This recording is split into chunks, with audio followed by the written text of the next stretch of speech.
I didn't turn on the audio. Now we're live. Look at that. Well, that's convenient. Right. No, audio is important to live streams, I think. We could do the whole thing without audio though. We'd just be missing one thing. What do you think that thing is? The audio. Sound. Oh, shit. Shit. Yeah. But it's welcome to the Omnipotent Beard. We're doing the thing again. Wolf, how you doing, man?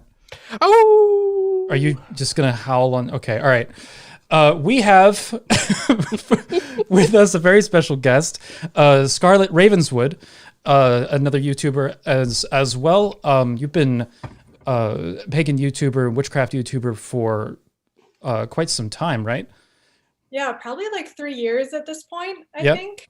I only started taking the channel more seriously for about a year. So it's been a fun journey so far. It's interesting. It's like, all right, I'm going to do this thing serious now. And then all of a sudden it started like taking off because you started, I guess, posting really regularly this year. And then you had a few videos like get away from you, right? So I guess what exactly have you been focusing on? What's the, what's been your focus on the channel?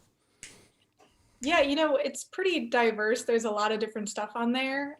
For the most part, it focuses in on witchcraft and paganism. Mm-hmm. But also, like, even in those like 3 years, my own personal journey has changed a lot, where I really started out predominantly talking about Wicca and witchcraft. Mm-hmm. And now I'm shifting slightly more towards paganism and pagan Reconstructionism, and I even occasionally talk about divination methods too. So yeah, it's evolving and changing as I do, but right. It's been really fun, hearing from everyone in the comments and seeing the community grow. So yeah, it's a good time. Let's talk about that journey a little bit, because you started out Wiccan, right? And also we have a super chat. Holy shit, $100 from Mikkel, saying, we give your ram sticks to the tech gremlins, the tech problems be gone. Let's hope for that.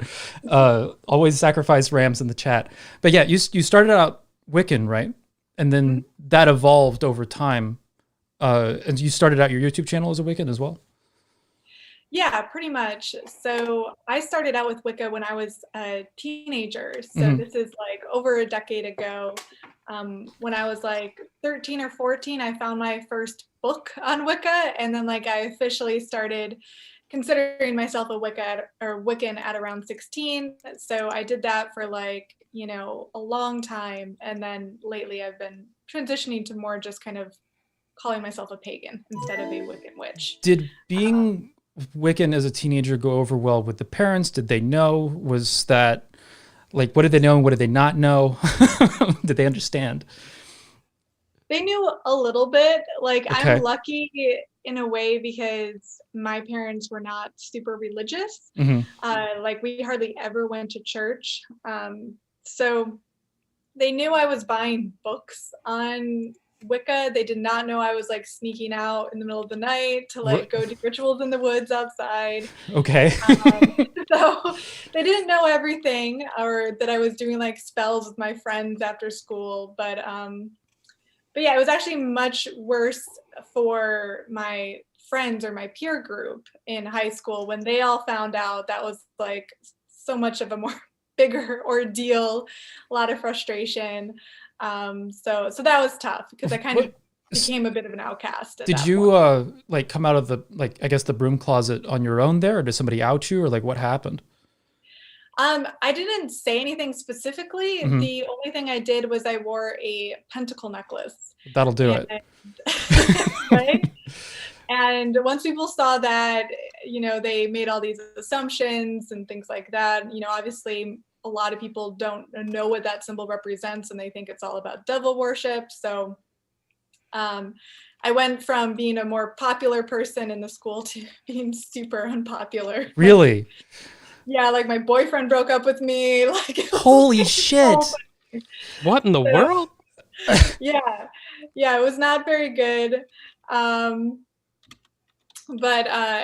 and it kind of did force me to leave paganism or Wicca for a little while. Really? Like, I kind of took a break from it all while I was in college because I really just wanted to, have friends and have a good time. Let me be fucking normal. Yeah. Be a little bit more normal. But then I started picking it back up because ultimately this is what I love, this is what I connect to. Right. And I just needed to build that self-confidence. And once I had that, now I don't worry as much anymore. I had a similar situation happen to me where I didn't get into paganism in high school. I got into it in college, and I told like a couple of people, but I was at a Christian college, or at least it wasn't like a Christian college in that it's like a seminary or something like that. It was more of like a college that just was associated with a church, and I told a couple of people, and then word spread like a wildfire.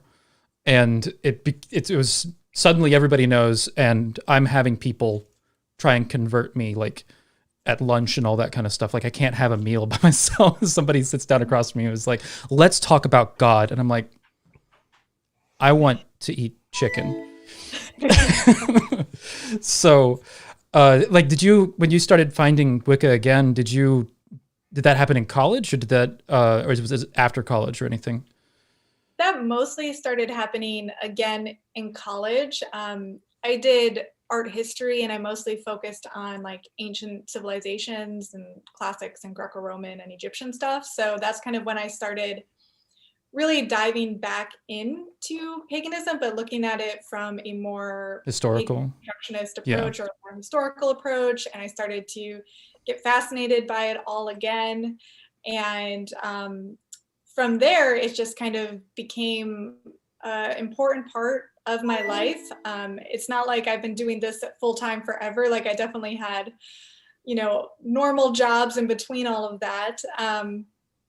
But I think, once I built up enough confidence to be out in the world as a pagan, it helped me grow as a person in so many other ways. I feel like looking back on it now, I'm kind of glad I got all that criticism and critique early on as a teenager, because it probably made me a stronger person now, where I at least had the confidence to like put myself out there online and not worry too much about it. That resonates a lot with me as well, because like I was saying, I got a bunch of criticism immediately after, like soon after conversion, right? Like in that period of time where it's like, I'm not even sure where I'm at. And then I've got everybody coming at me. And that period of time made me think about a lot very quickly, and got me into a position where it was like, okay, well, now I can deal with a lot of criticisms that people are going to throw at me because I got hit so hard so early. And so I guess I too am thankful for that experience, even though it was an ordeal. I didn't like it when it was happening, like at all. But Scarlett, are you open in your job in real life?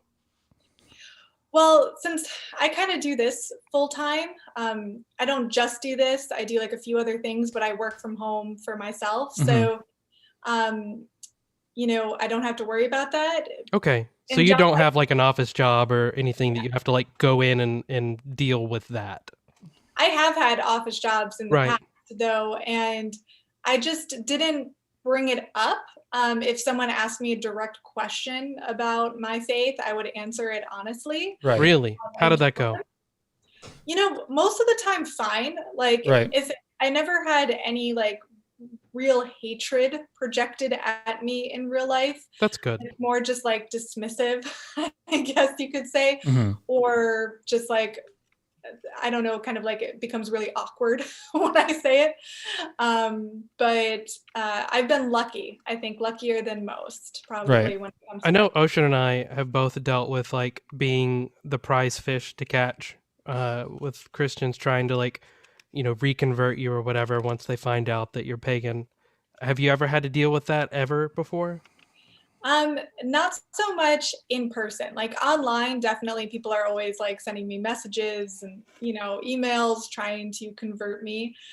But also all of my friend group, like pretty much most of my life, they've not necessarily been pagan, but they are mostly agnostic or people that know and are fine with it.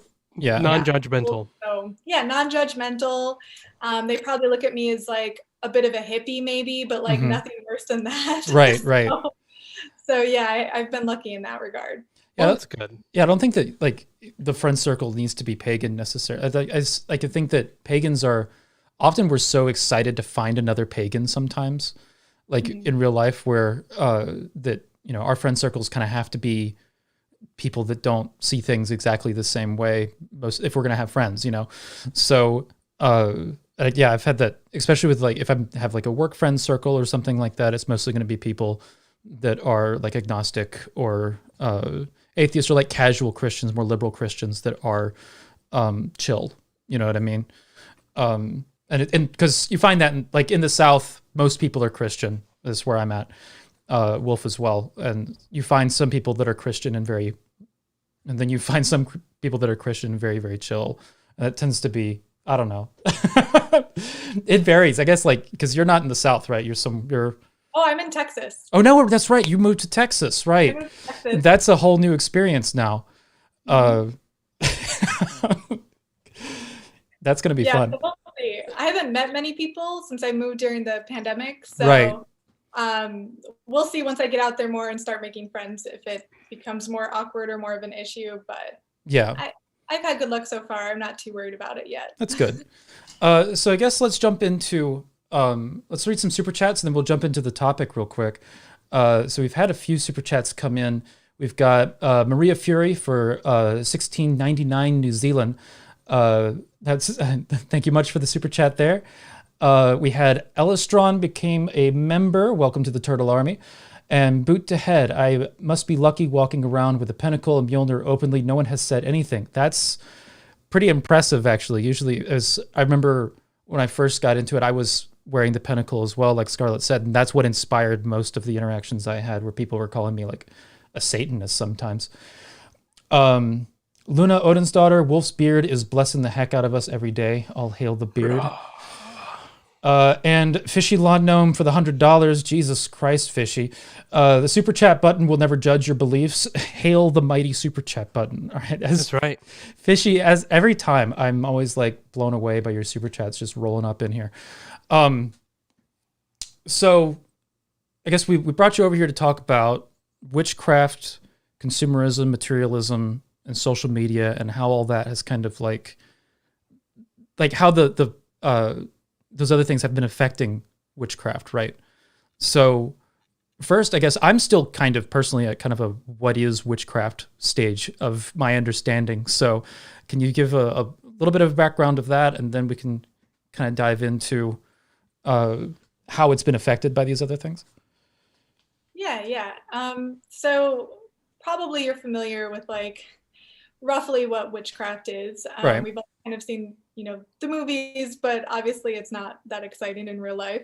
I've never heard of witchcraft before. Can you explain? Same either. No. No, it's like magical practice and that kind of stuff. But then yeah. You got your candles, you got your herbs, you're maybe making some sigils. Now, wait a minute. I'm a heathen and I have candles and herbs. Right. And that's what's interesting is like, at least in my view, witchcraft is just an intention that you're projecting out into the universe to achieve some type of desired outcome. Right. So that's not something that, is just defined within Wiccans. Really witchcraft has existed in almost all cultures to a certain extent throughout all time periods. You can even think of, Christian prayer as witchcraft to an extent. I've said Christian prayer is ritual a few times before, and some Christians don't respond to that quite so well. So let's call it witchcraft instead. I'm sure that'll work out better. Yeah, I like that one. Yeah. So really, it's just this idea that you're trying to project this intention out into the universe, and there's different theories on what makes witchcraft work. I'm very much of a scientifically minded person when it comes to witchcraft, which you might think is kind of an oxymoron. But there's a really great book that I read recently called Real Magic by Dean Radin, where he takes a scientific approach to studying things like witchcraft or focused intention, and doing like double-blind studies, peer-reviewed papers to find results. And in my view, a lot of witchcraft is kind of using the placebo effect to its strongest ability. Okay. And then if you're bringing in a spiritual element, you don't have to. You don't have to be spiritual at all to do witchcraft. But if you are, then you are adding in correspondences such as certain herbs, certain colors, certain scents, candles, whatever. And these correspondences are kind of helping to enhance potentially that placebo effect. Or you can go even a little bit further if you take a more animistic viewpoint of the world, that consciousness doesn't exist within humans, but consciousness exists all around us all around us, then we are using not just our own consciousness, but the consciousness of plants and stones and other objects to kind of amplify that intention out into the world. So there's different layers of belief that you can put on it when it comes to witchcraft. You can go pure science, this is just placebo, we're just kind of tricking ourselves, but in a way, if it works, what does it matter? If it works and it's stupid, it's not stupid. Right. Or you can go the animist style, which is like, we're working with these, sacred consciousness that exists within the universe, and we're combining it with our own consciousness. And that's what gives the spell its power. Right.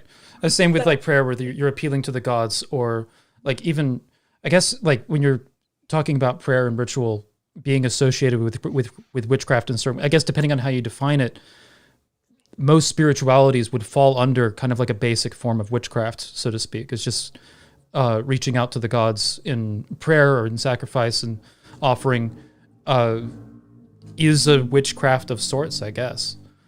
Yeah, you could think of it that way. Like giving an offering to a deity is, kind of a type of witchcraft in a way. Right. But I guess that you get into, with my familiarity of the Norse, there's like the general practice of the religion with paganism, and then there's like Sether, which is considered like a Norse version of witchcraft that is more intentionally witchcraft, I guess, so to speak. Where there does seem to be like a delineation somewhere, and given the broadness of witchcraft, I don't know like where you would draw the line, or even if you could, that between like a home practice and then something that's more like, hey, this is witchcraft, not this, or something like that. I don't know where that line would be, or even if there is one. I was about to say, drawing lines in that regard, I feel like limits its usefulness, like as a tool that you can utilize. Yeah, I've seen that like oftentimes when we're talking about terms like this, it seems like the borders are like gradients instead of this witchcraft, this personal practice, or something like that. But there seems to be like even with the word religion, it seems like sometimes what is a religion versus a philosophy can be a strange dividing line and a gradient as well. So I guess we're looking at social media and consumerism sort of affecting this. There's been, I guess, we talk about like aesthetic witchcraft, right? That this is kind of a trend that's popped up on social media. Do we want to start there, or do we want to go into it? Yeah, sure. I think it's a fascinating thing to look at. Witchcraft has been more in the shadows for, millennia, and now it's extremely popular and trendy. And this isn't necessarily the first time that's happened. When we were growing up, we had a series of movies that made witchcraft trendy that drew me, and I'm sure a lot of other people initially towards these kinds of things. But now, Wicca is one of the fastest growing religions out there now. And we're seeing it explode in popularity, especially on social media platforms, which on like the TikTok one hand, has become like a major home for it, right? Right. Witch talk. I'm not really on TikTok. It kind of intimidates me, Mhm. but I Same. know it's I have one, but I haven't been using it. Yeah. But what's interesting about witchcraft is because things like spells are so visual. Often, you have the candles, you have the incense, you have, pictures or images, that it naturally fits in very well with social media platforms that are very likewise visual. So obviously like Instagram, yeah. a little bit YouTube, obviously not so much on podcasts, Right. Because it's not visual. It's not visual. Yeah. So on the one hand, I think this is a super exciting time to be, talking about witchcraft, learning about witchcraft, because there is so much interest that is exploding about it on the internet. On the other hand, though, I think there has been a little too much emphasis on the things that you buy in order to perform a spell or to consider yourself a witch or even a pagan. With paganism, like the altar yeah. photos and stuff like that. A little bit of humble brags on the altars on Instagram and that kind of stuff. Yeah, I've seen a lot of that. So I think we have to strike a balance, because I think on the one hand, this is so exciting that paganism and witchcraft are booming on the internet and drawing so much attention. On the other hand, I think this extreme focus on the visual might detract a bit from the seriousness or the intensity behind these spiritual systems that we are fascinated by. I guess it's hard to visually represent a spiritual experience. You know what I mean? Like there's been some artists, I guess, that have tried. I think I've seen people talk about like Alex Gray in that way. But like when you're taking pictures of like spiritual tools and witchcraft tools and altars and that kind of stuff, you get to see it, but feeling it, which is something that can be done without, I guess, all the pretty everywhere. It's hard to transmit that so much, Yeah. And it can really take you out of it too if you're trying to share that kind of experience. Or at least when I started out, I did like a few YouTube videos where I showed people how to do spells, and I actually like showed the process. And then I realized how much I hated doing that. Because I felt like I was, first of all, setting up something more elaborate than I would do normally, just because it would visually look better. Right. And secondly, I can't really do it properly because I'm focused on, am I in the shot? Is the audio correct? Right. And my mind's just completely elsewhere, that I can't just like be in the moment. Do what you need to do to communicate that effectively. Right, exactly. So I kind of decided that at least style of content creation is probably not for me, because it just takes me out of the moment. And at least when I do spells, I do them kind of like spontaneously. Where Right. I'm just like, I want to do this. Let me grab a few things. Let me throw it together. And it's just like a very emotional experience. Right. Emotional expression. And you can't do that when you're like focusing on how do I share this with a wider. I got to make sure this shot's pretty. Is my lighting right on my spell? Can I recommend something totally in the middle of the stream here? Go for it. Take a GoPro and put it on your forehead.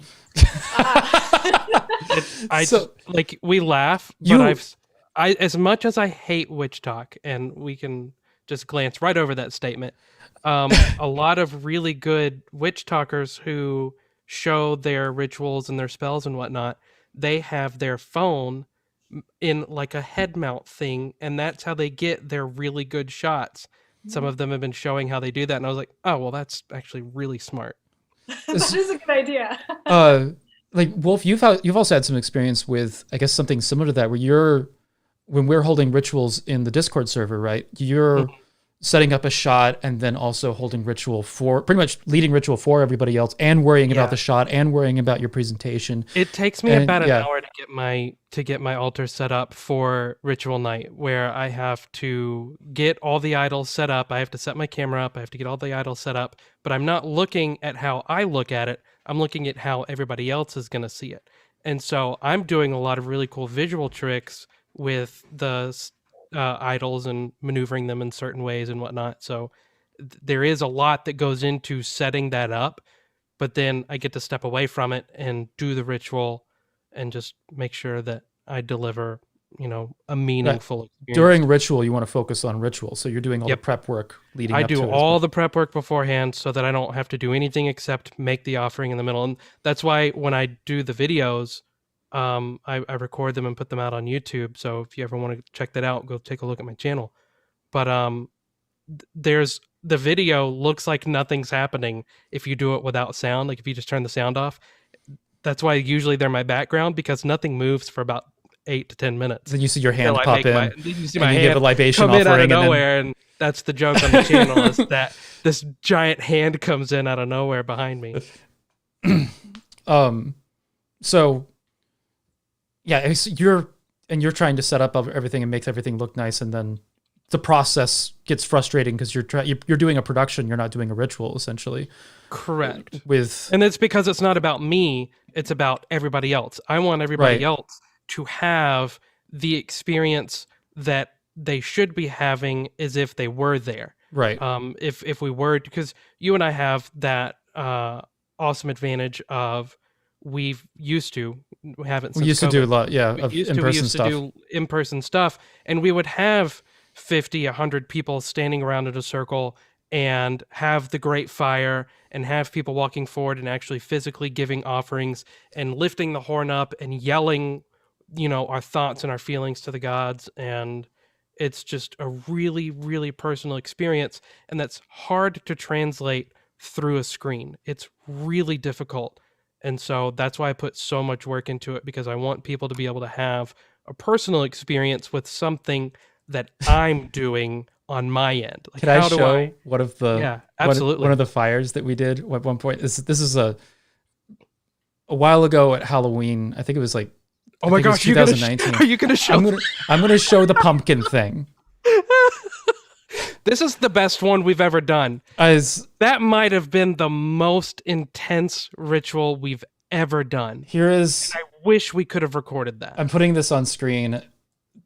I would pay a significant amount of money to be able to go back in time and re-record that. I'm covering up you, Wolf. This is the I don't know if you can see it on stream, Scarlet, but it won't be in the Zoom, it'll be on the YouTube video. But oh, that looks cool. Beafeld, for those of you that know who Beafeld is, this is on at Beafeld's place, and he put this together, and it's complete. It's a pumpkin thing, yeah. And then, here's how that resulted later. So Can I give some background on that? Yeah, go for it. So what's really cool is Beafeld built that as a bind rune. The hay is covering up most of the bind rune. It is. After the hay was burnt away, the bind rune stayed standing and burned to the ground, which was the point. But that was for the wild hunt. Like the night, the wild hunt. When Odin goes out on his hunt, we sacrificed our man, that was our man, who was our offering, who went on the wild hunt in our place so that Odin would leave us alone on that night. And that was one of the, like, I'm getting chills now just thinking about it. We had a guy blowing an air reed flute, and it sounded like the wind was screaming. And I actually did get like a 30-second video out of that, and I shared it with like a couple people who I was allowed to share it with, because pagan broom closet and all that. And it sounded like that pumpkin man was screaming. It was very, very intense. Let's loop back around, but first I'm going to do some super chats. Yeah, let's do some super chats. Let's see. Let me. All right. I think the last one I read was Fishy Lawn Gnome. Jack Burton for $4.99 says, "Do you think many witches in history wore tetrachromats?" Scarlet, do you know what that is? It's let me write it out in the in-Zoom chat real quick. It's this tetra. That word. Maybe you know what it is. I don't know what it is. I don't know what that is. I think interesting. That might be a particular symbol. Like I'm thinking like a tetrahedral. Okay. There is a lot of crossover, you could say, between witchcraft and sacred symbolism and alchemy and all of that kind of stuff, and that makes me think of that. But witches historically, it's changed so much over time, because when we think of witches, for the most part, we're still thinking of like the satanic witch, Yeah. And that's where we get the majority of our ideas around witchcraft. And it's tricky too, because there is a lot of pagan thought that was incorporated and kind of perverted into the concept of satanic witchcraft. Oh, I see what people are saying. It's saying that it means you can see that instead of like the 3 colors set up in the eye, there's a 4th receptor, and of having like a second sight with respect to color, so that there's a broader range, I guess. Why is someone saying You're like that a it's mantis. doubled? That it's doubled? I'm not seeing it either. If there's Double Splash Daddy is the omnipotent beard has doubled. Yeah, I don't know what's going on. I Is don't there know a what's tech going thing that's happening? We sacrificed to the tech gremlins. And I'm watching the stream over here in the corner, and everything looks fine. Okay, they say anyway. it's gone now. Okay. Okay, cool. Move forward. Sorry. Great. So anyway, I guess they're saying that they can see more than one color or more than 3 colors. It's a 4-color base instead. So that would be pretty cool. I mean, I know people who have had experiences with like shrooms and things like that, where you kind of feel like you gain either additional hearing capabilities, where you're hearing more of the spectrum, or seeing more of the visual spectrum, which I think is really fascinating. And flying ointment, which is it's like a historical thing, which is made of hallucinogenic herbs. That was a salve that witches would use, and they put on their broom handle. And this is where we get the whole idea of witches flying on the broom. So they're high from this salve that they're putting on the broom, and heading to the Great Sabbath to commune with the Dark One and all of that kind of stuff. So there is some truth to that, and you can actually buy that stuff or make it nowadays. So at least the concept of imbibing in hallucinogens is something that's not just true for ancient pagan societies like the Greeks, but is also very much tied into like Renaissance witchcraft or that kind of thing. Yeah. That's interesting. I guess let's dive back into super chats for just a second. So we got, I think Ewan Harrington for $5 says, I'm fortunate to in a work environment of people that are relatively open-minded. That is, until I realize I am surrounded by very devout Christians. Akita Hakubi for the $5. I'll eventually pronounce your name correctly. It says, it seems your title has attracted some trolls. Uh-oh.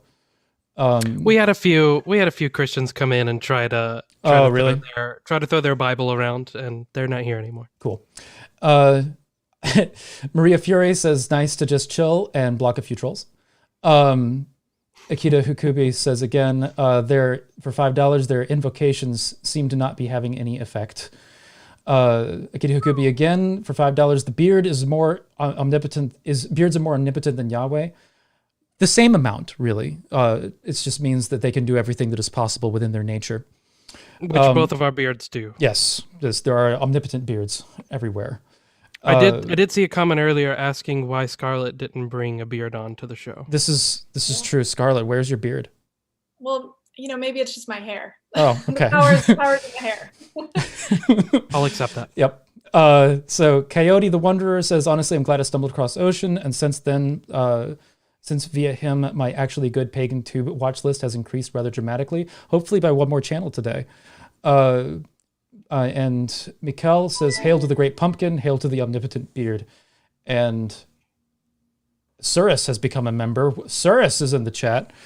So I guess let's get into how commercialization and social media has sort of affected that aesthetic witchcraft a little bit more.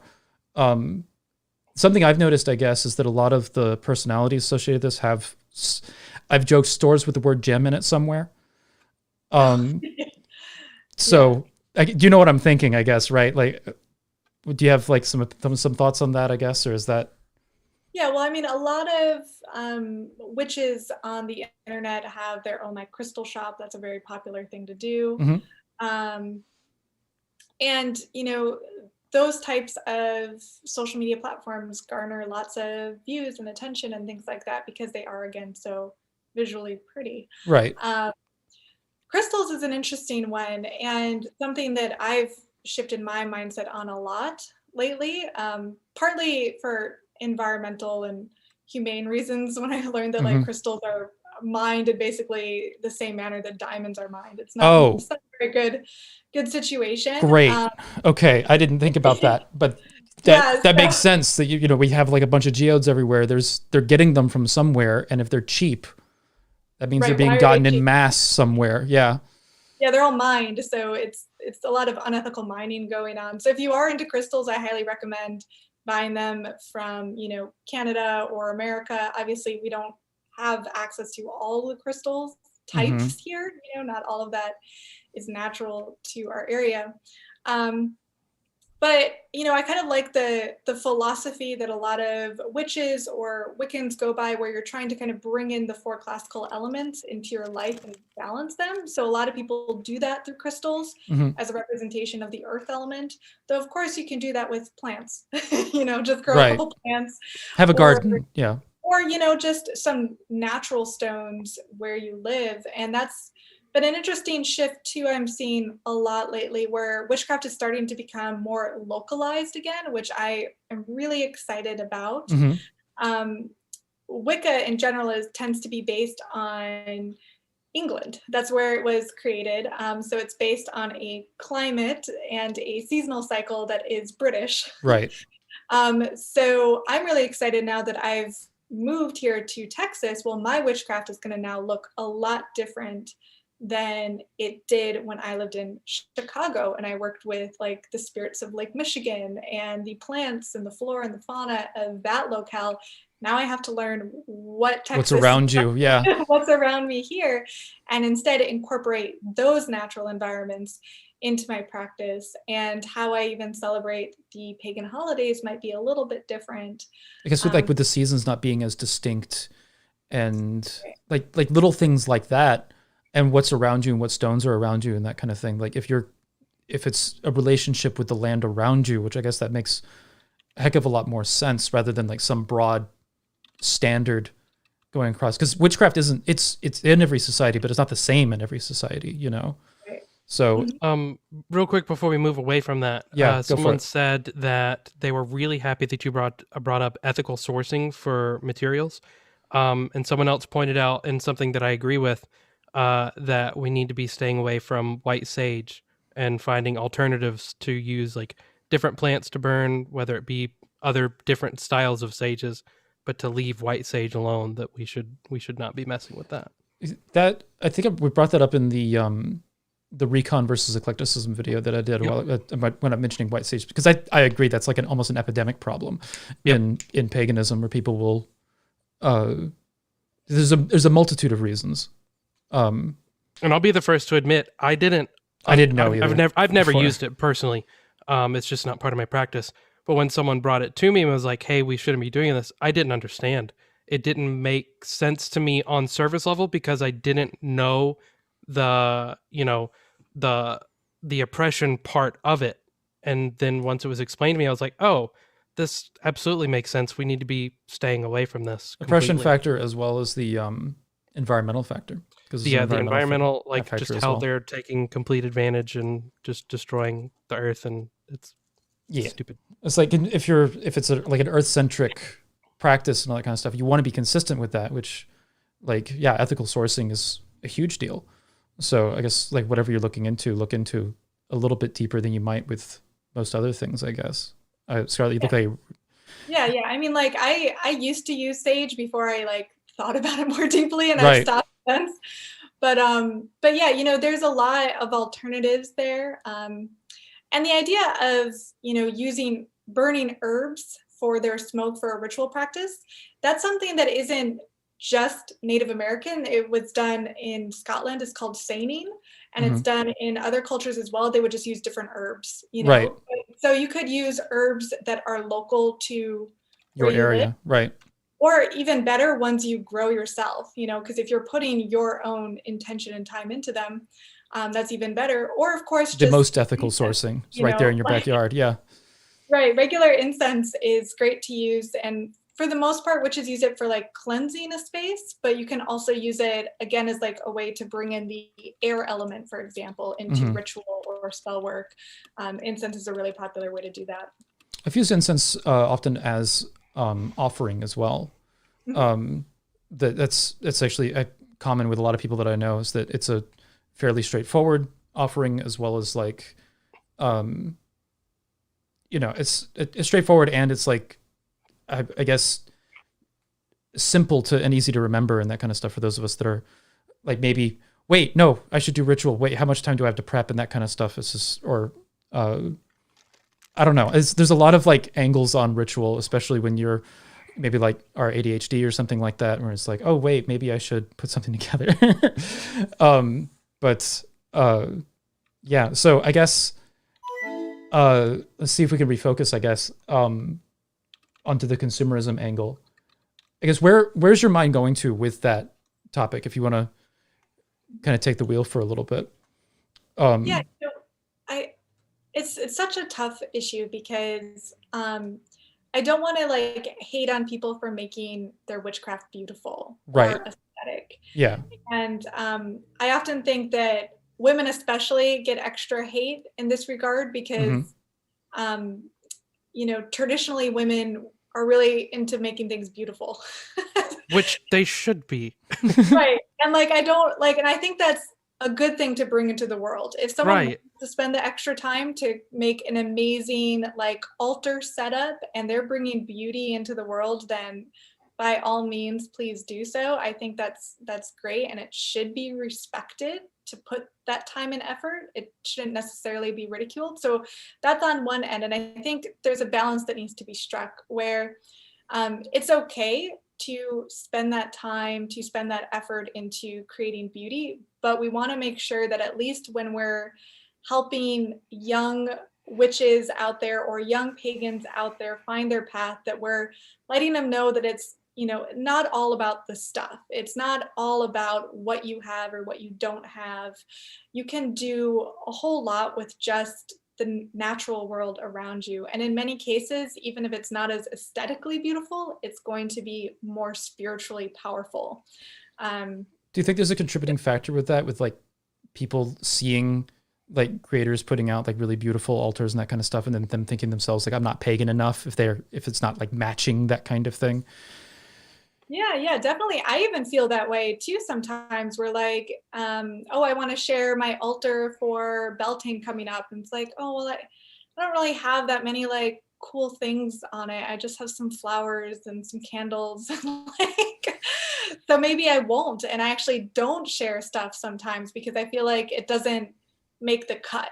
And that's not okay. Yeah. like healthy, way to think about it. So I think as long as there is a good balance between providing content that isn't just aesthetic, like you do as well, like I try to do on my channel too, that's more like educational based or discussion based, then I think it's fine. I think it becomes an issue when the only content that's becoming really popular or the only content that gets seen is the content that is just the aesthetics, and there isn't, anything an extra layer to it. And it's hard to do that on Instagram, I guess. Yeah. It's like where the main thing you're communicating with is pictures. So it's hard to be like discussion based unless you're writing like a really long description or something like that. You know what I mean? The chat is really glad that you brought up the sexism and like the aesthetic part of witchcraft, like how, and even like me as a heathen, I post a picture of my stuff and I'll get a ton of praise.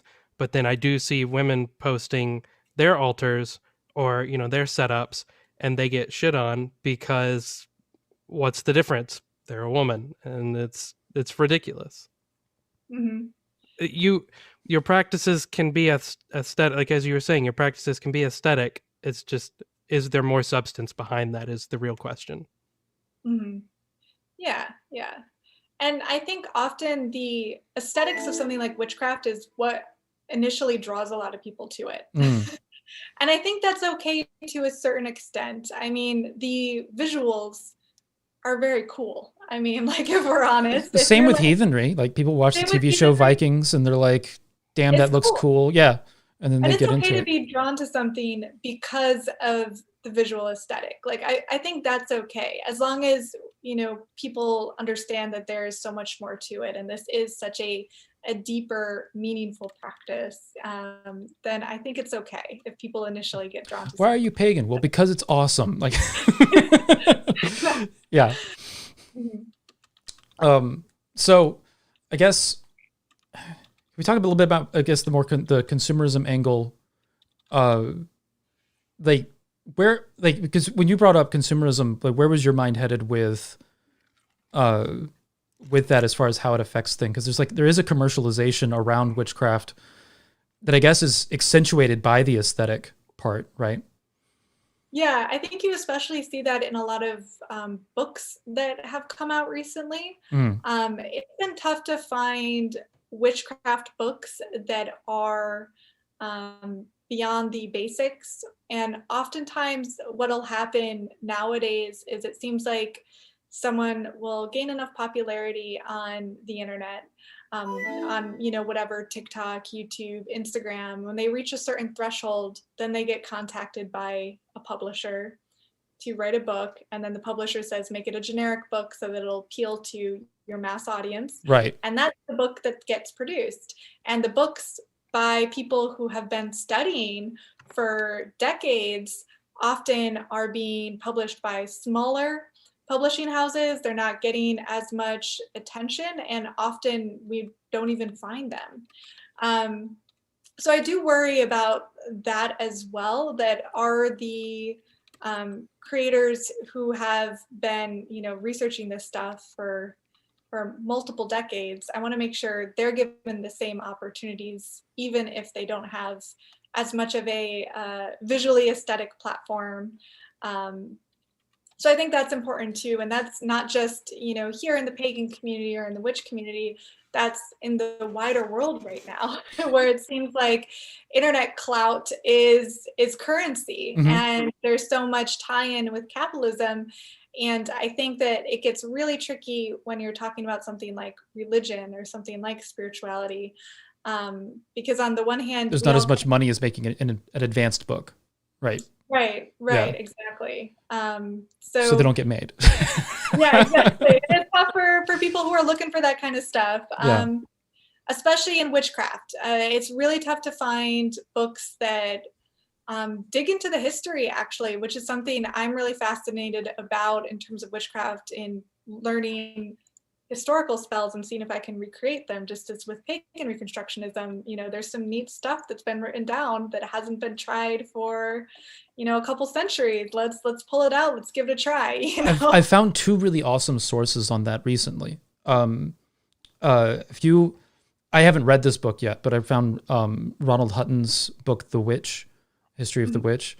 And then Beerfeld actually pointed out to me, you can find publications of Anglo-Saxon leech books, which have like early Christian period spells, and but it's like 7th or 8th century stuff. You know what I mean? Like right around the Viking Age, but in Britain. So you get this. It's Christianized, but you get a window into magical practice that, if you just tweak it a little bit, it's very pagan all of a sudden, it's clear that these were originally pagan practices that then Christians got in and replaced everything with, it's the Holy Spirit now. That's what we're casting this spell in the name of.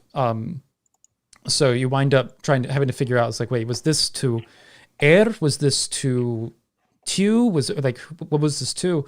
But it's a window. It's a foggy one, but it is a window. But I guess that there's not a lot of like 101 witchcraft books aren't going to cover things like that. So you wind up missing that information, or that information becomes really hard to find for anybody that wants to dig deeper or has already been a witch for like maybe 5 or 6 years.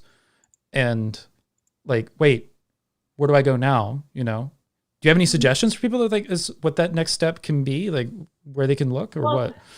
Yeah, I'm still figuring that out myself.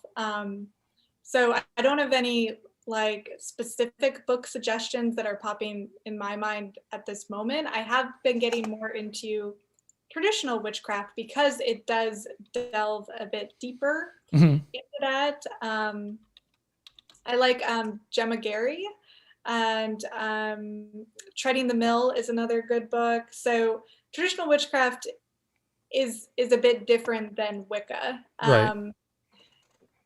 And often you can find more, rituals slightly more based in historical accounts. It's still pretty vague. It's still, really the research hasn't fully been done yet. There needs to be more scholars approaching this material. So there's a lot of room, I think, for witchcraft to get deeper and to even get more philosophical, or on the other approach, get more scientific. Let's do experiments. Let's get the community together and try out different spells and generate our results and compare and contrast and see how things go.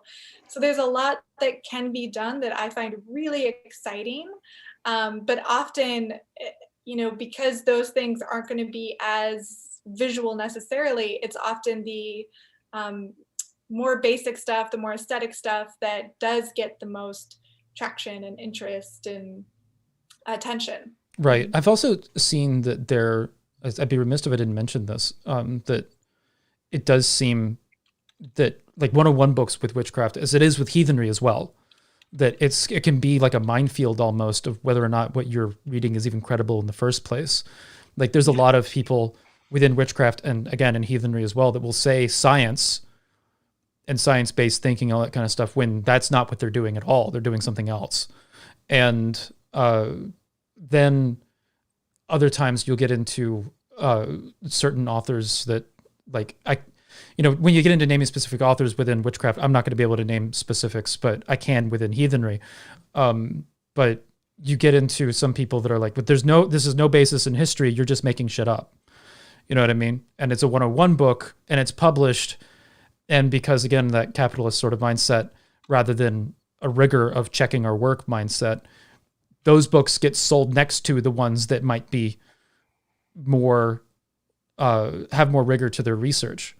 So it's like the beginner witch is suddenly almost as a matter of chance picking up the right or the wrong book to first dive into it.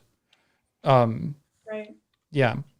And it's tricky too, because both methods technically work. Like if you look at, I know you did a video on pagan Reconstructionism versus eclectic paganism. Yeah. Where I was basically look, these are two sides of the same coin. Right. Yeah. So it's the same thing. You can create your own spells. I mostly do spells that I just create, Yeah. So you can do that and still have, great results from that. Mm-hmm. Or you can get really nerdy and dig into some historical stuff and try some interesting things out that are a bit more complex, that bring in, layers of esoteric studies and different correspondences. So you can go super nerdy with it, or you can just I'm feeling this passion. I just want to do this right now with, writing my own spell, using what I have at hand. So both of those things can technically work. Right. And one's not necessarily better than the other, but both have value. And I think that both should be represented. Sure. As long as you're upfront about what you're doing. I think that what will frustrate me though is when someone is I'm saying they're doing one, but actually doing the other, right? Where someone is trying to add more validity to their a practice that definitely falls more into the esoteric category, and saying it's scientific for this reason, such and such, that isn't up to snuff to a scientific examination. And but in the text, we'll use that to lend credibility to it, and then the reader sees that and believes it, and then thinks that they're doing one practice and when they're, I guess, really doing the other, but for reasons that they didn't consent to, basically, that they've been manipulated into. Does that make sense? Can I circle us back to spells for a moment? Yeah, go for it. We had a comment saying, I don't understand if spells don't actually do anything. An example, you can't bend others or force others to your will. Then what's the point? Looks more like a hobby to me. In my very limited knowledge, I responded and said that I'm not bending others. How is that with anything else? If I'm writing, right? I don't know. Basically, I said that you would need to demonstrate that they something. don't work and that they could be working in ways that are not obvious to the outsider. The spell would be extremely personal, to the person, I would assume. But Scarlett, I would actually be very interested to hear what you would say to somebody who would be asking that kind of question. Yeah, well, I think, you can either do a spell for yourself, or you could try and do a spell that's going to affect someone else, which I generally advise against. Firstly, I don't think those tend to work very well, because I think that the personal experience is part of it, right? Yeah, the personal experience is part of it. I think it can technically affect someone, but in a more roundabout way. Mm-hmm. So, for example, if you were doing like a glamour magic, and you were getting ready for a event where you're going to meet someone that you liked, and as part of this glamour magic ritual, you have this kind of like whole ritual bath set up. You're ready to go. That whole spell process has imbued you with this kind of confident glow, so that when you're attending that event and you're meeting that person and you're talking with them, you're going to be projecting that, and that, yes, your spell is now affecting somebody else. Yeah. Towards you, because they're seeing how beautiful and confident you are right now. And that confidence radiance through the magic that you've applied to yourself, and then thereby affecting. Yeah, it can affect other people, but in terms of like straight up like love spells, hexes against other people, like I don't necessarily think in my personal opinion that those tend to work, unless I'm similar on that. Yeah, that you've cursed them and then they're paranoid now about it, and they are kind of building up this own negative energy within themselves, and they're kind of creating it themselves, but that's really them spelling themselves in a way, right? Because you told them that you cursed them. Yeah. So, but that's my personal opinion. A lot of people do think, curses and hexes and all that kind of stuff can be really effective, and maybe it is. I just wouldn't want to mess with it too much. Right. Now I feel that. Let's jump into super chats here for a second, because I did see that there's some questions in there too. Let's see. Hail the Great Pumpkin, hail the Omnipotent Beard, I see from Meek. Meek also put out, the earth is my mother and she shall be protected, with a lot of little plant emojis. I think that was when we were talking about ethical sourcing. Right. Segment Ra, hail the beard, hail the gods, and all three of you are beyond awesome. Thank you. Thank you. Now we have from Ewan Harrington again, the fact that someone devotes time to their altar and makes it their own is making the cut in my book. It is not for us. It is for those we revere. I think it's a really good perspective to have on it. And then finally, we have a post from Beth, the Minimalist Pagan, for $5, says that could aesthetics and consumerism be a gateway drug to becoming a witch? They come for the crystals, but stay after the positive manifestations. What are your thoughts on that? Yeah, definitely. I mean, I think I definitely did to a certain extent. When I was a young teenager, I was watching The Craft and Practical Magic, and those movies, were all about the aesthetics, and they convinced me to, pick up some books at my local Barnes and Noble and find out, is there anything real to this? So yeah, it was the visual and the cool factor, I guess, that initially drew me towards witchcraft, and I'm still here. So, right. Yeah. So yeah, I think it totally can draw people to it, and that's fine. When you think about, other religions, they often have great power from the visuals. Like when you think about a medieval cathedral and the stained glass, and how amazingly beautiful that would have seemed to a peasant. At the time, it's that visual aesthetic that helped them connect with the concept of God in that instance. Right. So witchcraft is not alone in the use of the power of visual to draw and attract. In fact, it might be even better at it than some other things. So. I think because that's a really interesting point, because I'm thinking Catholicism especially has been really good at this with the presentation, with the robes and the, like walking down at mass with the incense and the pendulum, which has a specific name and I don't know what it is, but but the what? I think it's just called a censer. Okay. I have very little like experience with Catholicism other than like seeing a little bit here and there. So, but I think one of my uncles described himself as a recovering Irish Catholic. But anywho, but yeah, like the visuals there and the presence of it during mass, like can definitely bring you in. And there is a certain amount of Christian, I'd be Catholic just because I'm a sucker for that kind of stuff. Like, I was the drama and the sense and the colors and I'm a sucker for it. So a sense of awe and everything. Catholic. Yeah. Except I don't believe in anything that it stands for, but like, right. I would be Catholic if I had to be a Christian. I've thought similarly, that or Orthodox or something, which has a similar sort of feel to it. And Orthodox also seems to have like a really interesting approach to the philosophy and everything as well. But again, like I'd call it magic, that those elements that are at play there, considering especially with the ideas of witchcraft that we're discussing, it seems to fall into that category. That what like the awe of the temple and the church and the beauty of the windows and that kind of stuff. It's and even to an extent now with more contemporary churches, when you get with like the contemporary band setup and the lighting and no windows and stuff like that, where there's a lot of control over the experience and the feel of the environment. And a lot of that is done on purpose.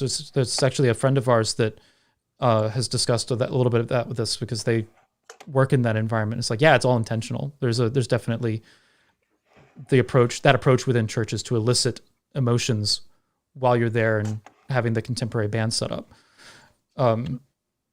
Yeah, and that was like very much the case, I think, in a lot of pagan societies and their rituals too. They were highly visual, highly experiential, and it's something I think that is often lacking when you attend pagan rituals in person today, which is why your pumpkin ritual is so cool, because it was so elaborate, and because it was really cool like that. You set this pumpkin on fire and it generated, a lot of emotional response, which increased the power and the collective power if you're all there together. Right. The experience as a whole.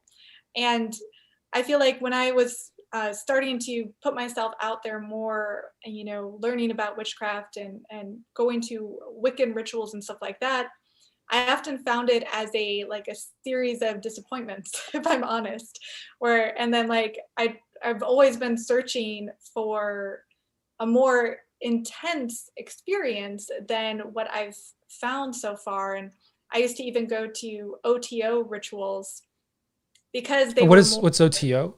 Elaborate and intense. It's the Ordo Templo Orientis. It's a secret society. It was created by Aleister Crowley. The Thelemic thing. Yeah, I gotcha. Yeah. I'm not a Thelemite, but one of my friends in Chicago, she was the high priestess. So, but yeah, you go and experiment, right? And yeah, go and experience it, and that was a really fascinating ritual. It's very dramatic, and especially compared to a lot of Wiccan rituals that are just kind of in a back room where they light some candles and we're inside. You move the couch to the side of the room, you make a little space, and then we're just turning to different walls in the space, calling in the elements, but you're not feeling any of the elements there. Right. Where it's so much better, at least in my view, when you're outside and you can feel the bonfire on your face when you're trying to connect with the element of fire, when you can feel the wind and hear the music of the air, and the things that you're connecting to are just readily there and available, right? Exactly. Yeah, it's like that's something. More elaborate rituals in our community, if we want to do them, I'm all for that. I think that what we've been doing has been Discord rituals for the most part, and for a lot of people, it's been just the experience of being able to do ritual with others and have that connection is absolutely huge. But I agree with you that there is something to being able to do it in person, with being able to bring in those more those setups and everything that can make the experience that much more impactful. And like, yeah, with the pumpkin thing, it definitely like it heightens things because you're making this like you're putting more into it. That devotional activity is being placed into it, and that can be recognized. You can look at it from the perspective of, I see goats in the chat. What is going on? They want to see my goat, and I said that they have to drop a goat emoji if they want to see my goat. Should I be concerned? No, I got it. Tell you what, I got BRB. If you want to take over the goat thing for a second, give me 1 minute. I'll be right back. Absolutely. I actually want to bring up a couple questions that I'm getting added at. So, Scarlet, how do you feel about ghosts or the word ghosts? Is that something that resonates with you, or is that something that you try to stay away from? Like, do you have a different term for it, or are they all just spirits for you? Yeah, I'm fascinated by ghosts and the paranormal. Are you? Well. Yeah. Okay. I did have one ghost experience in my life when I was younger, where I grew up in a very old house. Okay. In upstate New York, and part of my bedroom used to be the attic. And then in that, they tore down the wall so that I was basically in a bedroom that used to be an attic. Right. And there was a window, a very small window. And I was like, I think 12 at the time. So I was having a friend over. We were having a slumber party. And we both wake up and I see what looks like an old man sitting, staring out the window. Uh-oh. And I freak out. I throw the covers over and she sees it too. And she kind of goes over the covers and we're like shaking. And how I think this was real and not just imagined in my head is we started finishing each other's sentences, suggesting we saw the same thing. I was like, did you see that man by the window? And then she's like, yeah, he was sitting down and wearing trousers, like brown trousers. And then I'm like, yeah, he looked really sad. And then, so we were like finishing each other's sentences describing this ghost figure, which how did you feel about that? I don't think he was a negative spirit. I think he was probably just someone who had maybe died in the house, way back when, like the house was 100 years old. Or maybe like he died even somewhere else and just had like a really hard tie to the house. Yeah. And at the time I had one of those Ouija boards. So I was asking the Ouija board what his name was, found out his name was George, and I was talking to George through the Ouija board. Interesting. Which is probably not the best thing to do. But yeah, so that was a really, positive paranormal experience I had. I haven't had anything that intense since, and I've kind of been chasing it in a way. Like back in Chicago, I would go to like the Ghost Hunters crew, every once in a while, their meetup groups. But most of it I found is sensationalist, and it's usually BS. I think the paranormal does exist to a certain extent. I also think it's very rare to have a genuine experience, and that if we're lucky, we have maybe one, maybe two, and that we should probably be suspicious of people who are like seeing ghosts all the time, or they can speak with the dead, because more often than not, it's probably not very true. Fishy's observed that Ocean puts his headset back on and just hears he died in the house, and I was like, that's exactly what happened. Did I die? Like, am I okay? I was just talking about the one time I saw a ghost. Right. So, yeah. People were asking about paranormal experiences and ghosts in general. I haven't had any myself, but a friend of mine was a really big ghost hunter in college, and he was like the kind of guy that would like walk through graveyards with a recorder on and that kind of stuff and try and find the white noise. He didn't produce anything that I found too interesting, but he was obsessed with it. Like he would I went on a couple with him, and it was like finding abandoned houses and stuff and walking around with a Right. sound recorder and then listening to the sound afterwards and going, is that a something? Is that a, like you're almost looking for it. And might sometimes, like, he had some points where I was like, you're kind of putting that there, man. Like, I don't I don't know about all that, but it's definitely interesting. And I like the idea of what kind of evidence like that a ghost would leave behind is an interesting thing to think about. Like whether or not they would be able to manipulate something like sound waves or manifest in a or way that something. was visual or auditory. I was thinking about stuff like this a while ago where people were talking about to me, like, how did the gods manifest and like how do they communicate and all that kind of stuff. And I was thinking, there's a point for me where, like, if a deity appears to you, right, or a ghost or something like that, that's something that you're experiencing, and whether or not there is a physical set of atoms over there, like what's that's made of, is it may be nothing as far as like the atoms are, but you're Right. experiencing it, and that's how the gods are communicating. So then you get into what is the delineation between a spiritual experience and hallucination, and it seems that like that's a extremely difficult question, but it comes into experience. And when you start looking at how you're experiencing multiple things, not just like the experience of a tree, you're not experiencing the tree. You're experiencing your mind's impression of what the signals it's receiving is. And that's the same with any experience. And so getting into those questions gets into those same kind of philosophical questions that apply to everything. And that's a subject that, like, getting into the philosophy of has always fascinated me.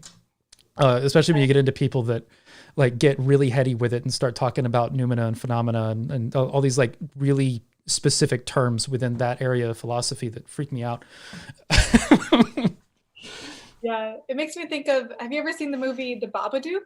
I have not yet. Love the Babadook. I was talking with somebody about Love it the Babadook. recently, Well, I don't but I want haven't to seen spoil it. it for you, Yeah. but like, the main idea is like her own depression or her own grief is what Is spawning this manifests thing. Yeah. Okay. the spirit. And I think there might be something to that. I also think there might be something to the fact that the majority of extreme paranormal occurrences or poltergeist activity happens usually around teenagers. Mm-hmm. And that's when I had my paranormal experience.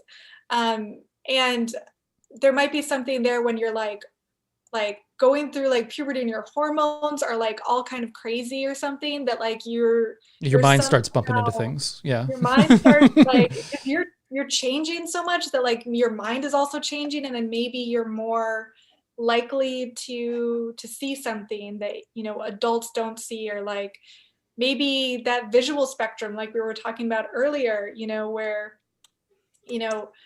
potentially there's more in the visual spectrum that we don't see. Obviously we don't see all the colors. Maybe that's why animals, they say, we don't see infrared experiences, because they can hear more of the spectrum or see more of the spectrum.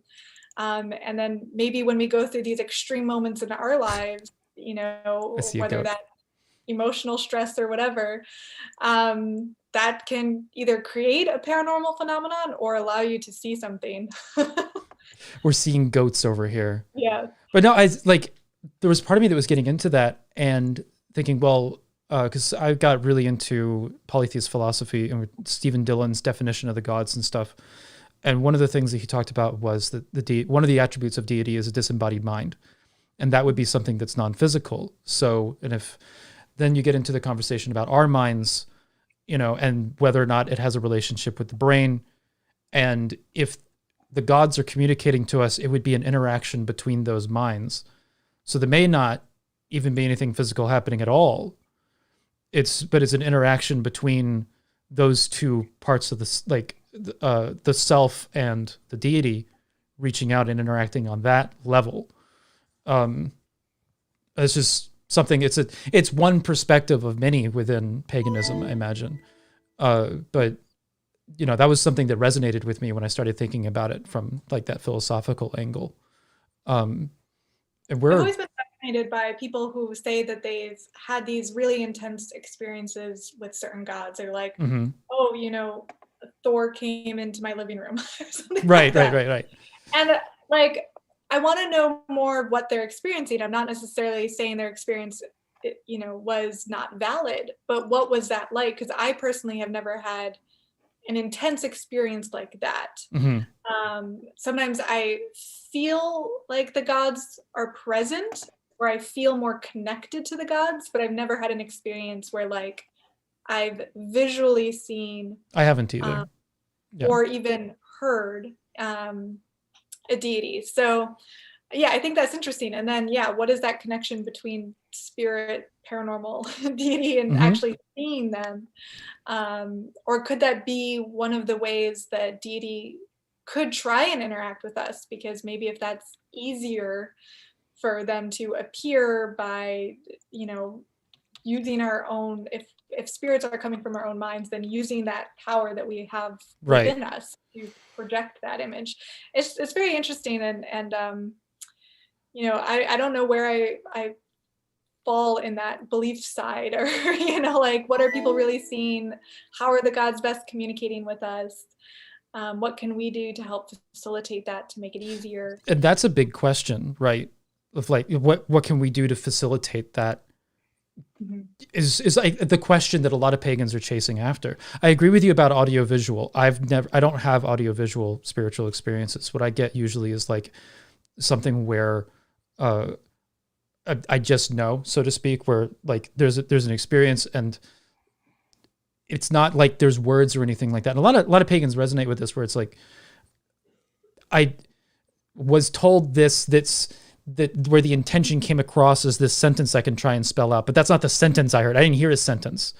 I got a message. You know what I mean?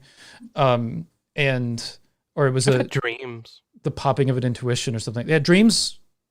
That's something that's historical as hell, right? Like that pops up as in conversation. But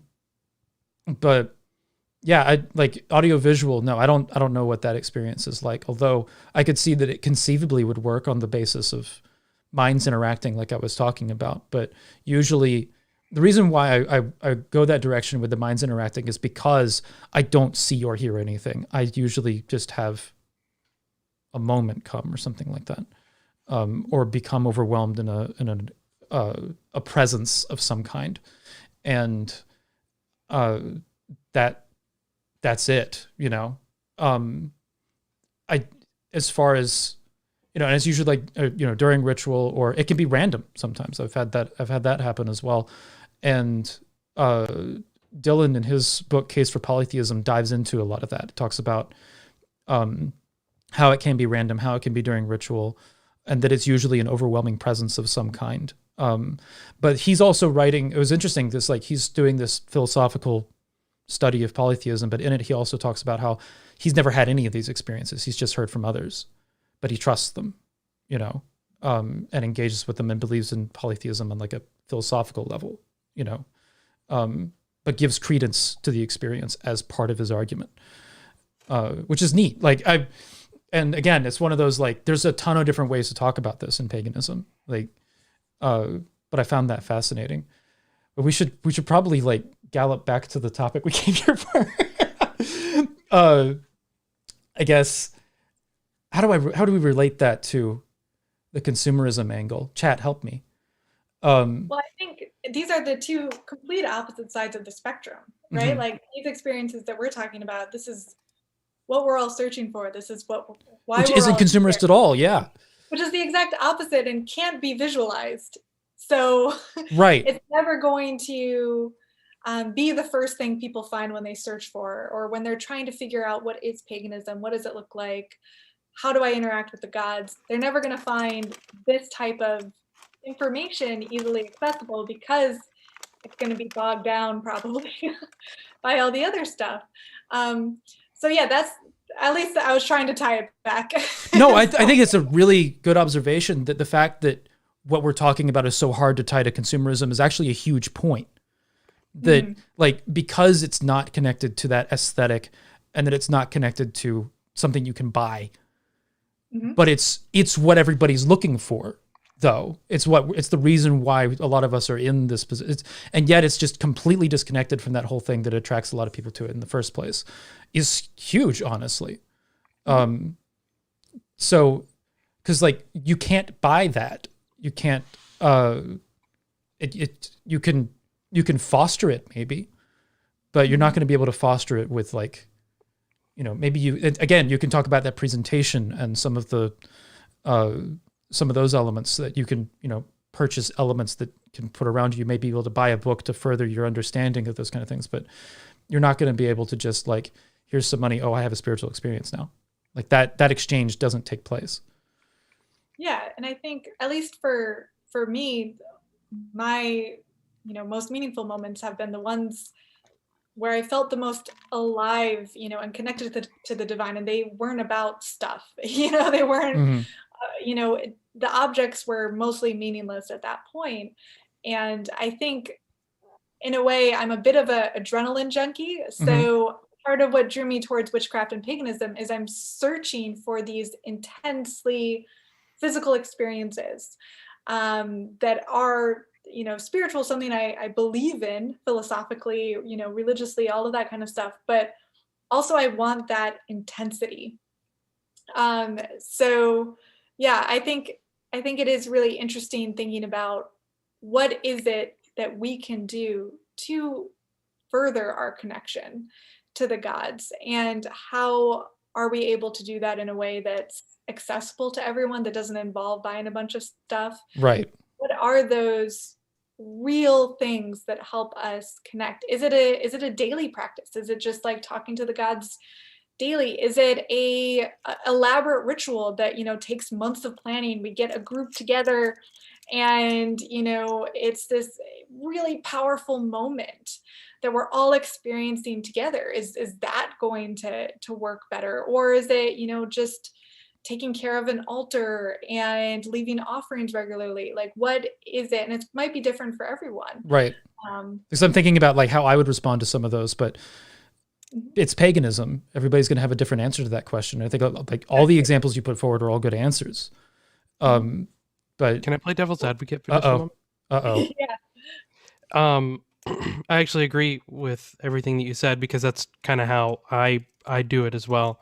But also there's the side of paganism where you don't have these intense experiences and you don't have dreams and you don't have this, you know, intense connection or communication, right, or, you know, in-depth, just obvious experience with the gods where you go, yes, that's what I was feeling. And that's valid as well. And I know that you would agree with that. And I wasn't trying to call you out in any way, but I know that there are people sitting in the chat right now watching this going, well, I've never had that. What am I doing wrong? Right. And nothing. I think the answer to that is nothing. Wrong. You're not doing a thing wrong. That is very normal and happens to way more people than probably some people are willing to admit. We know, I know that you've talked about this before. We know somebody that is pretty influential in the heathen community has had zero spiritual experiences. He claims to have had no experiences with the gods, and he is a hardcore polytheist and produces some very influential content and has influenced my work and Ocean's work both directly. He's a guy that we go to for things sometimes. Right. It's not but whatever the case, I don't want to give too many hints or whatever the hell. But right. Yeah, that's all as far as I was going with that. I'm just saying that's how influential he is, while also saying he hasn't had these experiences. Right. And Dylan as well was like, I haven't had any experiences when he wrote Case for Polytheism. God, that was so wild. Right. And so, but then you have some people that are in it for a devotion to the gods. Right. But there's also some people that might be, their intention is more in line with connecting to the ancestors of various modes of what that means. And like that's more their focus as well. And that's fine too. And that there's a cultural awakening or something like that they feel, or some shit with them. And like there's a ton of different ways to say that. And I think that's also kind of it's a valid approach as long as you're not being like a focus asshole with it. But because that's a similar justification that they try and play with, right? But I and again, that gets into some of the pseudoscience stuff that we were talking about earlier. Like metagenetics is an example of that, where they'll talk about it being a scientific thing when it's fucking not. But anywho, but no, I'm still kind of reeling from that observation of what is being ultimately chased. Even from the other things that we talked about, none of those are consumerist angles. I think too, like paganism can also be a lifestyle, in a way too, where it's not always super connected to the gods, especially with like Wicca. Atheopaganism, for example. Yeah. Yeah, like I love the Wiccan holidays and I like to celebrate them.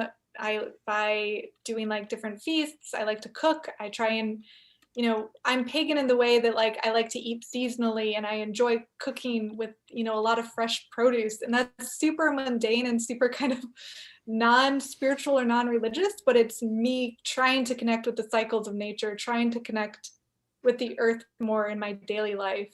Right.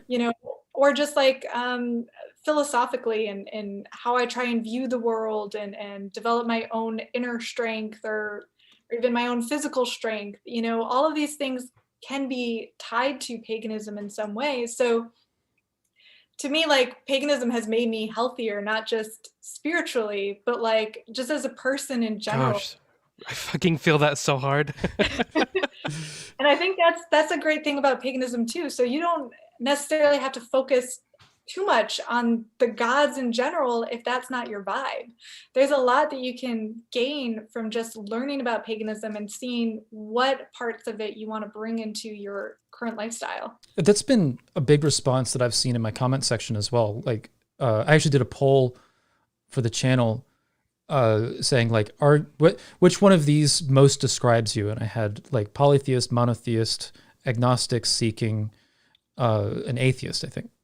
And I had a surprising number of atheists and agnostic seekings and monotheists as well. Like it was only half polytheist, and which surprised me. But it was like in the comments below, people were saying like, "Hey, like I'm learning and I want to be more aware. I have pagan friends and I want to listen to and figure out how to respect them more and become more knowledgeable and that kind of stuff." And then other people were also saying like, I'm agnostic and seeking, but I'm looking to incorporate some of this and there's information here and that kind of thing. That's something that I hadn't thought of as much until I saw people saying it, that it's like, well, this is something I am pulling from. I'm not pagan, but I'm pulling from it because there's something of value there for me. And, and that's one way to engage with it, I think. In a way that's totally valid. Serpent's Coil in the chat says cooking is spiritual for me, and a lot of people are resonating with that. Can we talk about kitchen witchcraft? I know you've mentioned it before, I was Scarlett. just about to ask to bring that up. Yeah. Yeah, I said kitchen witches are badass. Yeah, I definitely do a lot of kitchen witchcraft. Personally, like cooking and baking is one of my hobbies, so I just love that anyway. Right. And kitchen witchcraft is just while you're cooking, you're putting your intention into what you're ultimately going to be consuming inside your body. And you can do that a number of different ways. Even, chanting while you are stirring a pot of stew, for example, or certain herbs that you're using in your food. Those herbs also have correspondences and meanings. So right. Choosing certain things to put in your food based on that. Or you can even do fun things with like sigils. If you're adding honey to your morning oatmeal, make a sigil and then put the honey drizzle in that sigil format, and then you're consuming that. So there's a lot of cool, easy ways that you can incorporate witchcraft into food. And I think that's something that's also been done for millennia as well. Food is very much tied into witchcraft and ritual and paganism in the form of offerings, so like there's this interesting connection between food and drink and religion and spirituality. So I always, try and incorporate that as much as I can, at least. And it's fun. Like there's a lot more I'm looking forward to doing with it. I want to learn how to bake breads that have certain like symbols on them, or for the different holidays. There's like a lot of cool stuff you can do. I've gotten into even Scandinavian baking lately because like I want to learn how to make certain like Danish breads and everything like that. And I found something you might get into as a book that I recommend to people that are interested in. It's not a kitchen witchcraft book, but it's an archaeological book about Viking cooking. It's called An Early Meal, and it's written by a guy who's a PhD studying Viking dietary habits and stuff. Oh, you sent me that book. Yeah, and it's a Reconstructionist approach to food. I love that. Of like what was available in the area. How did they make it? Super historically accurate meals that you can cook in modern times, and they're still good. Yeah, like the food is good. Like we made some at a party. We made some ale nog one day.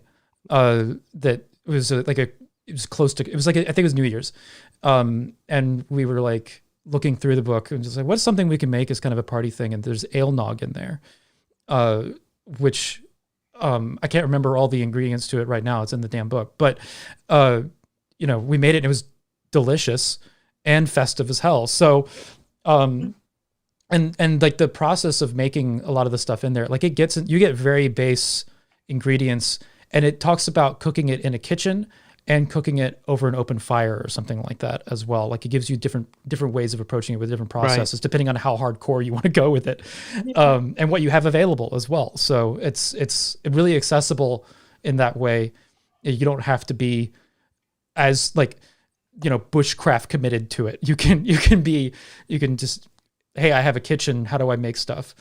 I'm seeing a lot of people resonating with the sentiment of putting sigils or bind runes in their food while they're making them, which I really appreciate.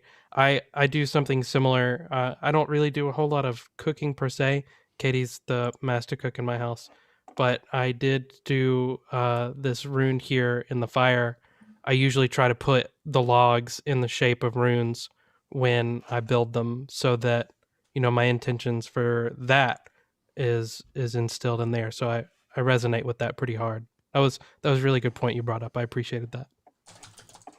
Yeah, it's fun, like how much you can incorporate rune in your life. Yeah, right? Like if you don't stop and think about it, it's like you can do so much just in your average everyday life. And it's almost like you can be a little sneaky with it. For those who are in the broom closet, you can still hold rituals, even if it's just you and the item in your hand. You can do a little ritual that your parents can be in the room with you, and you can still totally get away with it, and they would never even think about it. I just interacted with the green screen bookshelf behind me. That bookshelf's not real. It's not real. But this is the book. It's called An Early Meal. I don't know if that's showing up on the... I'll make a note. Yeah, it's a Viking Age cookbook and culinary odyssey, and you see I've got a few little marks in it. Mm-hmm. But yeah, it's got different kinds of porridge that you can make, and it doesn't. Yeah, here's the ale nog page, and yeah, what the thing that I really liked about it was it wasn't just a set of ingredients and stuff. It also goes into the history. Like there's a preamble to it where it talks about what was available, what the culture was interested in, why they sought these particular kinds of foods and that kind of stuff. So just. And it doesn't come at it from any specific religious angle or stuff like that. It's just like, here's the archaeology, which is often the kind of stuff that makes pagans really excited. But I mean, it's such a fun way if you're thinking about how to enhance, a ritual to use the foods that would have actually been used. Right. And it can definitely put you in that mindset too, I'm sure.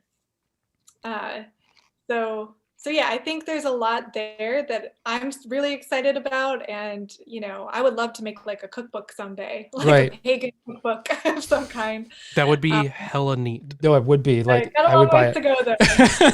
Consumerism, but right. Well, maybe I'll just put it on my blog. but we'll see. Really important question in the chat. Ocean, what do you do if Calcifer doesn't like the recipe that you want to cook? Does Calcifer still read it to you? Calcifer will read it to me, but he might lie. He might lie about what's in there. Yeah, It's like, five cans of tuna is what goes in this. Yeah, exactly. So for those of you in the chat that don't know, I can't read. Calcifer reads everything and then communicates to me in charades. So, I'm looking at this. I know what it is, but I don't know what any of those symbols on the front mean. And but Calcifer would just tell me what he wants in his charade dance, and then something that whatever comes out may or may not be what's in the book. I don't know. It just depends on whether or not he wants it. Yeah. So yeah, there's a lot of fun stuff for kitchen witchery. Yeah. It's a really good thing too. If you're not like super into witchcraft, like just start spelling up your food a little bit. It's a good just introduction. Get your feet in the water. A chant for how long you have to mix certain things. The chant lasts a certain amount of time, so that's a way to time yourself. That kind of stuff. Like you could do that, instead of using a timer. Right. And you can even carve things onto your kitchen implements too, like your wooden spoons, things like that. So. Would burn bind runes into the spoons would be hella metal. Yeah. I'm here for it. I'm about to go wood burn all my spoons. You're a genius, Scarlet. Changing my life over here. Just like little things that it is interesting. It's like just a lot of little things that you can do in order to create more pagan in your life. Oh my gosh, they're simple. Somebody said Calcifer is the Viking cat version of Ratatouille. Oh my god! I haven't seen Ratatouille, but I'm imagining it's really good. But yes. So I guess we can start to wrap things down a little bit. Scarlett, what are you doing coming up in the future, or is there anything else you want to put in before or talk about before we start to close out? Let's see. I'm just, right now I'm focusing on creating content for my YouTube channel. I did release a tarot deck earlier this year. I also am fascinated by tarot and divination. So I created a whole deck with someone else. So we did it together. And it's called The Key Tarot if you're interested. I think he's got the link down below. Right. It's gold and shiny. So it's very pretty if you are into the aesthetic thing, which we were talking about today. So that's been a big project that took me 2 years to create the whole deck and to get it published and everything like that. So that's been fun. I'm thinking about going to Hexfest this August. I don't know if you've ever heard of it. I have not. In New Orleans. So I'm going to be deciding tomorrow if I'm going to be going there. But if you guys... Where is it? Or it's in New Orleans every year. It's a convention of witches and, pagans and things like that. They do a lot of workshops. That is a possibility. So I'm thinking about August? This year. And yeah, in August. I love New Orleans. It's one of my favorite places in the States. So I went with some friends who are very scared of just everything around them. And so I didn't get to enjoy New Orleans. So it would be nice to go with people who were not terrified of street performers, I guess. Oh, I love New Orleans. I actually got married in New Orleans. So hell yeah. It's a beautiful city. Doing the band and all that kind of stuff. Oh my gosh. I couldn't even imagine. I was in New Orleans in February and we're just walking around at night and there's people just playing banjos on the side of the road and all that kind of stuff. I remember that. You got pulled into a band, like a private performance? So that was the whole thing. That was a whole thing. So I was there with a friend of mine and we wound up talking to one of the performers at one of the main street and you go into these different bars and one of the performers was we were just talking to her and she was like, I'm going to take y'all to where the real music is. Cause we were we want to see some cool jazz and stuff like that. And she's like, no, you're coming with me. And she took us to a lot of the little kind of hole in the wall stuff where there was just a ton of just awesome musicians just jamming. And and she had some more performances lined up. So we went to kind of followed her performances as well as stopping and seeing some stuff on the way. And it was great. It is one of those like odd adventure nights. You know what I mean? Yeah. You probably went to Frenchman Street. I did. Yeah. That's a good spot. Yeah, it's a great city. Yeah. So I'm probably going to be going there in August, and then, yeah, I don't know what my ultimate plans are. I have a lot of interesting ideas, but in the meantime, I just really enjoy making content and learning as much as possible and sharing that knowledge with you guys. So I plan to hopefully keep doing that, as long as I can. Excellent. Wolf, what do you got coming up? My life is turning upside down, most likely. I'm going to night shift soon, very soon, within the next couple weeks. So my AMs and PMs are getting reversed directly. That's going to be challenging. You're going to see maybe less of me when you normally do and more of me when you're not used to. But I do plan to keep up content normally.